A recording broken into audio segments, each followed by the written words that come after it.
Welcome to the Writer's Life, the place where you get the sight, sound, smells, taste of my particular writer's life, or where you get the truth about the writer's life. Subscribe if you haven't already.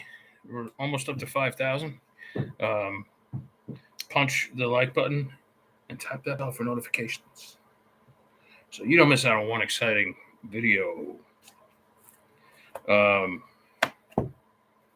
Today's been like one of those days, man. I had radio this morning at 10 o'clock.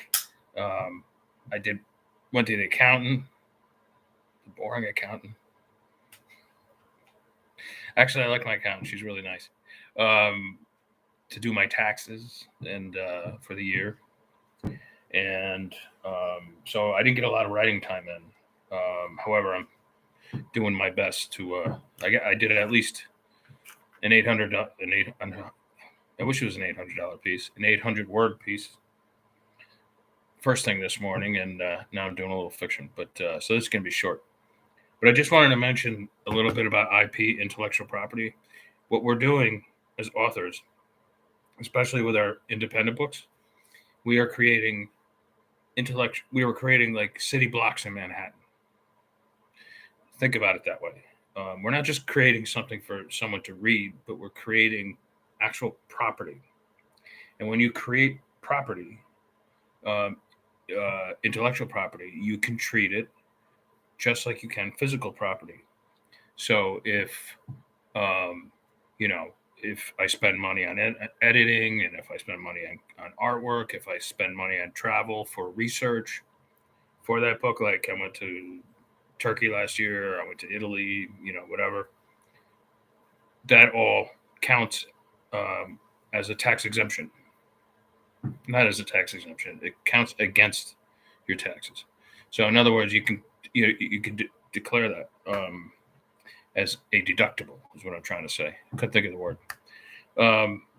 And so your end goal, I mean, I've had years where I've had to pay, like quarterly taxes, and I've had years where I've had to pay nothing.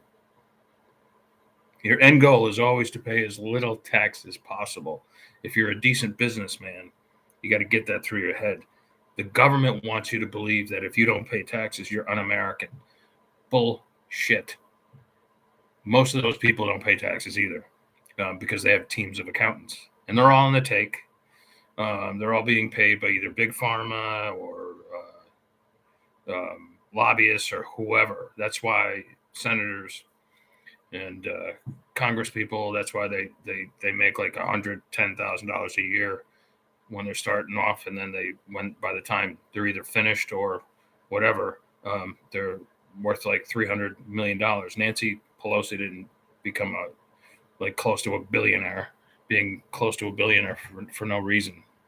They also get insider information on trading, so it's a racket.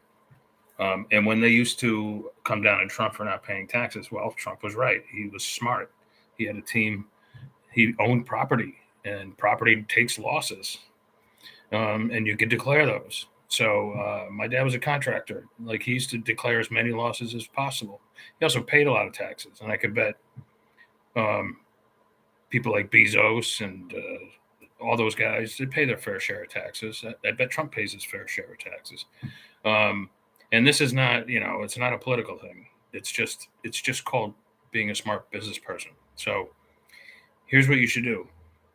I can't give you financial advice. I can only spew this out in an entertaining way because I'm not a financial advisor, nor am I a boring accountant. But I can tell you this.